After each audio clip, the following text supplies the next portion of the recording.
오소서 성령님, 때 아닌 폭염으로 한 주간 지내시느라 수고 많으셨습니다. 7, 8월보다도 지난주가 더 더웠다고 말씀하시는 분도 계신데요. 이것이 지구가 우리에게 보내는 사인이 아닌가 하는 생각이 듭니다. 우리가 몸살에 걸리지 않으면 죽는다는 얘기를 들은 적이 있는데요. 몸이 너무 무리하니까 강제로 쉬게 하기 위해 몸살에 걸리는 거라고 합니다. 몸살이 나지 않으면 더 무리를 하다가 정말 큰 병이 날 수도 있다고 하는데요. 그러니 몸살이 나면 쉬라는 신호로 알아듣고 쉬어져야 합니다. 마찬가지로 계속되는 폭염은 지구가 몸살을 앓고 있다고 우리에게 보내고 있는 신호로 여겨지는데요. 지구를 쉬게 할 수 있는 길은 탄소 배출을 줄이는 것입니다. 탄소 중립은 더 이상 선택이 아니라 필수 사항입니다. 지난주 발표된 우리 본당에 대한 에너지 진단 결과를 바탕으로 우리가 나아갈 길을 함께 논의해 나가겠습니다. 이제 수능이 2달 남았는데요. 한 수험생이 큰 시험을 앞두고 긴장돼서 엄마한테 얘기했답니다. 엄마, 나 너무 긴장돼서 공부가 안 돼. 엄마가 말했습니다. 그러면 제 뜻대로 마시고 당신 뜻대로 하소서라고 기도해봐. 그러자 이 학생이 소리쳤습니다. 싫어. 그러다가 진짜로 자기 뜻대로 하면 어떡해. 저는 이 학생의 말이 우리 내면 안에 감추어둔 속마음을 대변해주고 있지 않나 생각합니다. 우리는 아버지의 뜻이 하늘에서와 같이 땅에서도 이루어지소서라고 하루에도 몇 번이나 기도합니다. 그러나 가슴 한켠에는 하지만 제 뜻도 좀 감안해 주세요.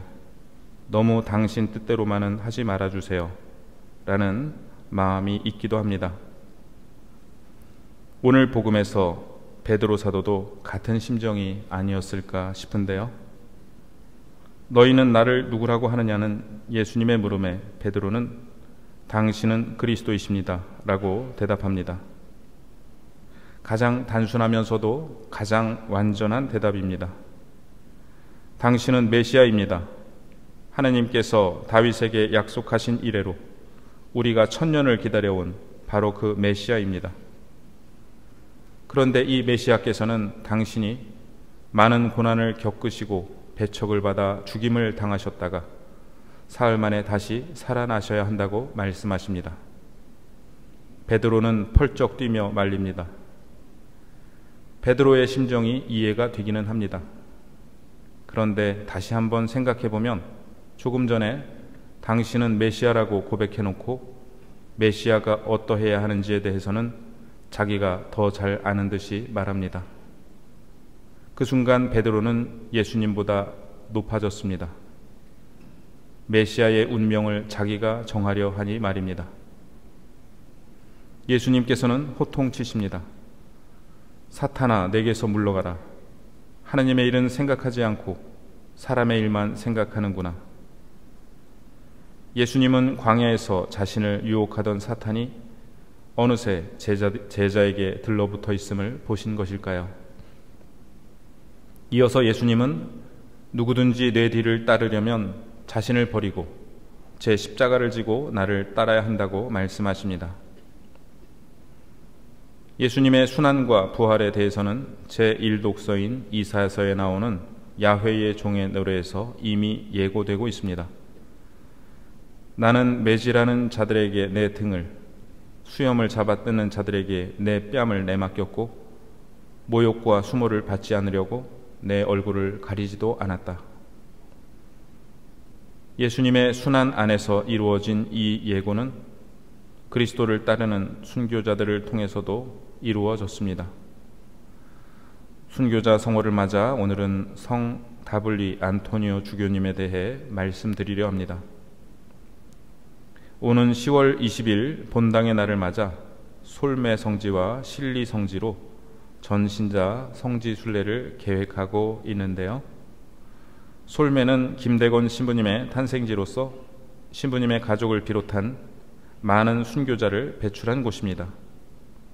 한편 신리는 한때 마을 사람 전체가 천주교 신자로 이루어진 교촌이었는데요.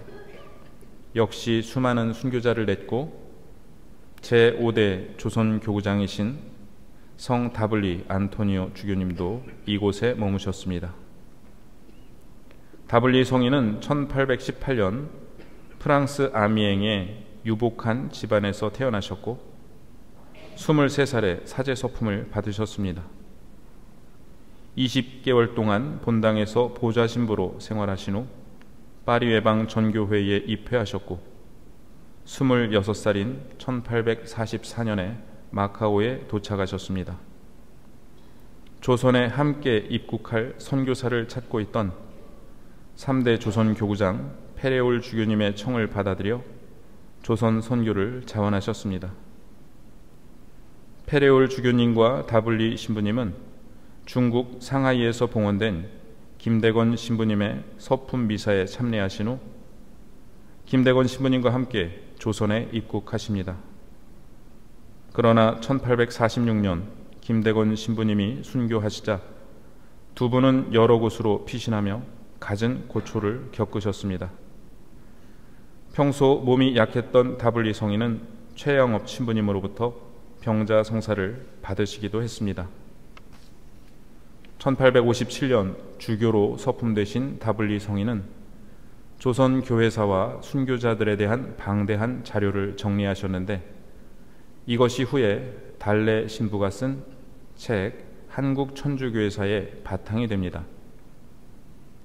1866년 병인 박해가 일어나고 제4대 교구장 성 베르네 주교님이 세남터에서 순교하시자 다블리 주교님은 제5대 조선 교구장이 되시지만 베르네 주교님이 순교하신 지 4일 만에 다블리 주교님도 체포되십니다. 1866년 3월 30일로 처형 일자가 정해졌습니다. 이날은 마침 주님 순환 성금요일이었습니다. 그런데 처형일이 연기될 기미가 보이자 다블리 성인은 성금요일에 죽게 해달라고 간곡히 부탁하셨습니다.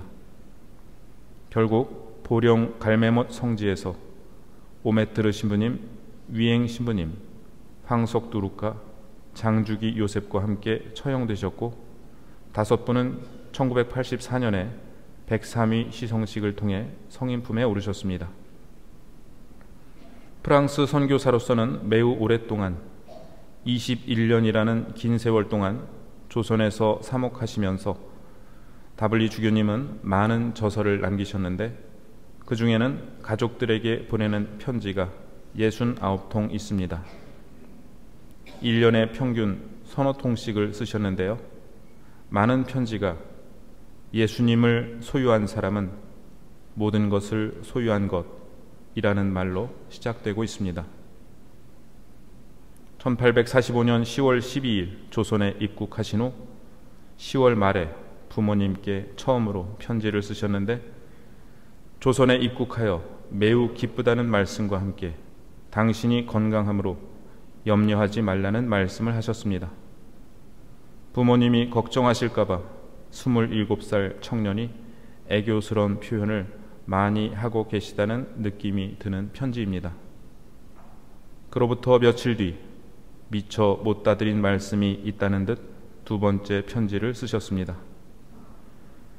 이제 제 목숨이 오래 지속되지 못할 경우를 대비하여 부모님께 말씀드릴 게 있습니다. 만일 부모님께서 제 사망 소식을 들으시면 제 몫의 유산은 조선 선교지를 위해 쓰도록 파리 신학교로 보내주시기 바랍니다.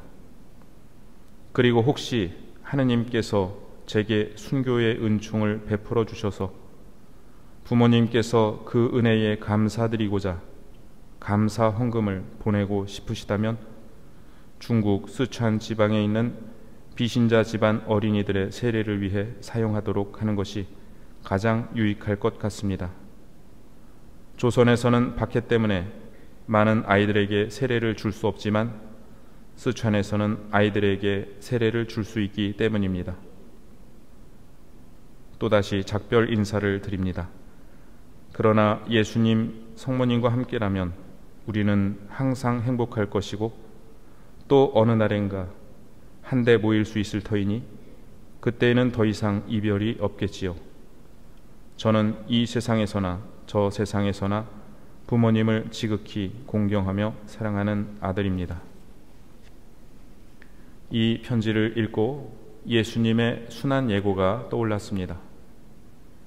예수님의 길을 따르신 순교자들 역시 당신들의 순환을 각오하고 언제가 될지 모르는 순교를 준비하고 있었습니다. 오늘날 한국 천주교회는 다른 종교에 비해 기복신앙이 덜한 편이라고들 말합니다.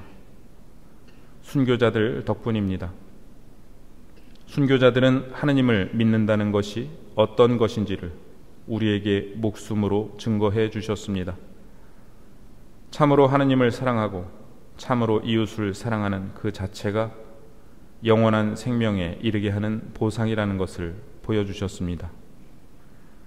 예수님을 소유한 사람이 모든 것을 소유한 것이라는 진리를 삶과 죽음으로 보여주셨습니다. 대전교구는 다블리 주교님께서 한국 교회를 위해 헌신해 주신 은혜에 감사드리며 그 답례로 다블리 주교님의 고향인 프랑스 아미엥 교구에 사제를 파견하고 있습니다. 젊은 신부님들이 프랑스에 가셔서 10년을 봉사하고 오시는 모습은 제게 큰 가르침을 줍니다. 우리는 오늘날 어떤 방식으로 순교자들을 본받을 수 있을까요? 오늘 제2 독서의 말씀이 마치 순교자들께서 우리에게 하시는 말씀처럼 다가옵니다. 믿음의 실천이 없으면 그러한 믿음은 죽은 것입니다. 나에게 실천 없는 그대의 믿음을 보여주십시오. 나는 실천으로 나의 믿음을 보여주겠습니다.